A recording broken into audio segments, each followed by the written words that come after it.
Hello there, and welcome to the Kickstarter one-time project goal setting unit. We are going to be talking in this unit about creating your budget and your goal for your one-time project, like your Kickstarter, IndieGogo, Seed&Spark project, etc. We're going to start with a little bit of definition of terms that are going to be important for this project, and let's start there. So the budget versus your goal. The budget for your project may be something you already have in mind, which is how much you need to spend to make your artistic project possible. So how much you're going to spend on hiring people, on buying equipment, on all of this stuff. The goal is slightly different from this because this is the amount of money you're going to put on the top of your fundraising project of what you need to raise from your audience. And this is going to probably be higher than your budget because there are going to be fees taken out. There are going to be bounced pledges, people who back the project and then their card doesn't actually get charged because they entered a card that expired or it didn't work. There are going to be taxes. There are going to be all kinds of costs that don't directly go towards the budget for your actual creative project. So the goal for your project and your budget are, while very tied together, kind of different things. And I want to make sure that you are setting your goal high enough that when you actually get that money, you aren't losing money on your project because it is not high enough. All right. Now let's hop over to look at what a goal looks like on a crowdfunding page. Here we are on Kickstarter. This is a Kickstarter page for a music album. Samantha Wright, I have found a few examples of projects that are ongoing right now on a few different platforms that have not yet reached their goals, just so we can very simply see what this looks like. And right here we have a goal of $5,411. On Kickstarter, Samantha here is not going to get any of this money unless she reaches her full goal. So that is how Kickstarter works.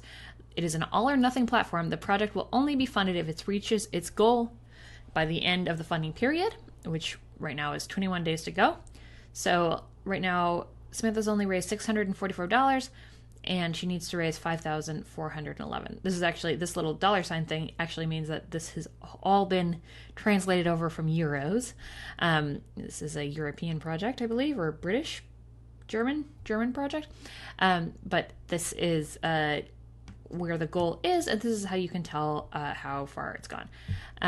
I like all or nothing projects, and that's one of the reasons that I recommend Kickstarter for most people, because this means that if this Kickstarter does not meet its goal, well, Samantha doesn't get any money. She will also not be responsible for fulfilling any of the rewards because no money is going to be charged for it. All right, let's look at another project. Haley Jane. Haley Jane here is raising money to make a new album as well. Haley's goal is $20,000. You can see that right here. And she has raised $7,845 of it. Now, this is a flexible goal project here on the platform IndieGogo. And what that means is that no matter what, Haley is going to get this money. So even if she had raised $100 of it or $20,000 of it or more, she would still get whatever she'd raised. That is what a flexible goal means. Now, that is great in some ways and good for some projects. I think that this is a complicated way to go because, as you can look at, for example, this project, this is the financial breakdown for her project. She says she needs $11,000 to finish the album, $2,000 to mix and master, $4,000 for pressing CDs, $3,000 for other merch. Okay, so right now she is responsible for sending out vinyl to 14 people, which is going to cost $4,000 in addition to finishing the album. But if this project ends and she's still only raised $7,000, then how is she going to be able to afford to send those vinyls out, right? It's a tricky situation because those people are still going to be charged regardless of whether she reaches her goal. And so they have spent the money and they're going to expect to get the the reward that they paid for. However, she's not going to have the budget that she was expecting or needing to actually fulfill those rewards. So that is sort of the issue with a flexible goal project. IndieGogo also has the ability to have a fixed goal, and this is a project with a fixed goal. This project specifically is trying to raise $3,300. It's only raised $279 so far. And you can see here, they're also trying to make some cool vinyl and all of that stuff. But if they don't reach their goal, nobody's going to be charged. The project will not succeed, but at the same time, that's the end of it. So there you go. Going to look at one more project. This is on the platform Seed&Spark, which we've talked about a little bit before. Seed&Spark was founded as a platform specifically for filmmaking, but they're expanding to other types of projects as well. So this is where their goal is right here, $48,000. And the way that a Seed&Spark works is somewhere between an all or nothing and a flexible goal. If you reach 80%, then your project is considered to have a green light. Your backers will be charged and you will get the money. So you don't, it's not like you have to reach 100% of your goal, but you have to reach 80% of your goal. Not exactly sure why that choice was made, but that is how their system works. So this person has made $31,000 of their $48,000 goal. All right.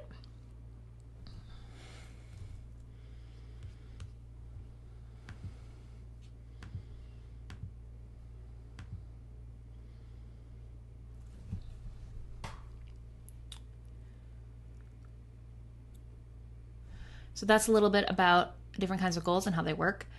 For this class, I'm going to be talking about fixed goal projects because I think that fixed goals are a lot better in terms of your own budgeting. You know how much money you're going to get when you launch your project. You know the minimum amount of money you're going to get.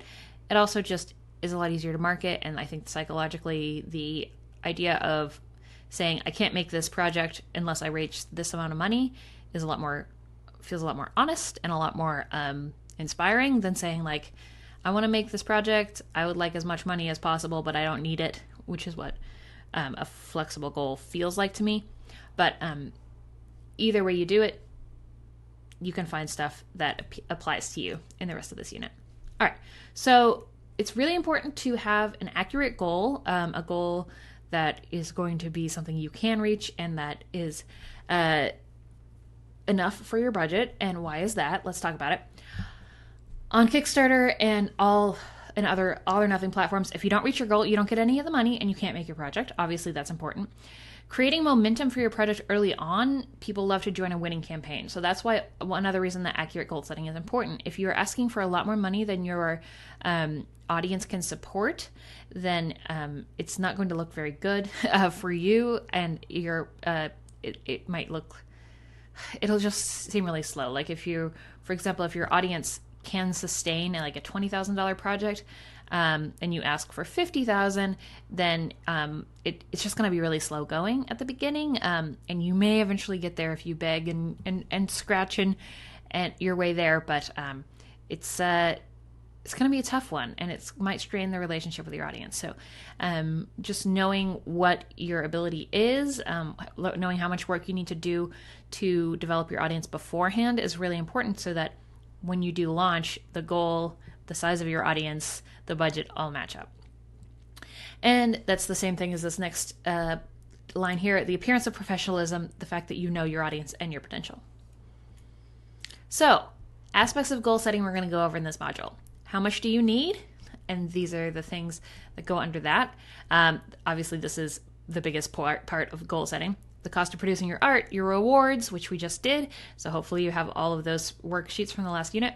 Fees, taxes, mistakes and surprises. And the other half of goal setting is how much can you make? So I have a really awesome worksheet for you on there. You're going to need possibly to either cut down your budget or grow your audience. Maybe not. Maybe you're exactly where you need to be. Ideally, you're exactly where you need to be. But if you do need to cut down your budget, we have a few prompts to help you make something that is exactly what you need, that fits into your mission statement and your artistic goals, or to slice down your project using something called stretch goals that we'll talk about a little bit. And with that, we are going to hop into the next video, which is how much do you need?